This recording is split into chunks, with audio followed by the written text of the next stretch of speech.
Во моментот кога го изгубив моето дете, бев најсилна. Пред 10 години живеев по сите правила. Диплома, работа, брак, верувајќи дека среќата ќе дојде сама.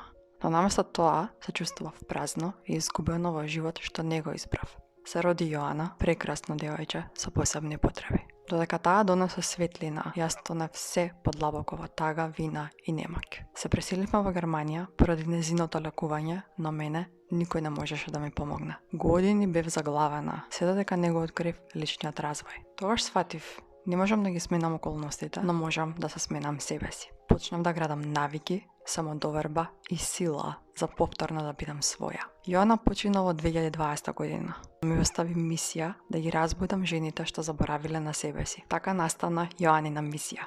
Програм за жената која не е скршена, туку само затрупана под секојдневниот хаос. Ја водам да стане, да се види себе си јасно, да тргне без вина и без преоптовареност. Само што овој пат не мора да оди сама. Која е подготвена да тргне во борба за себе си?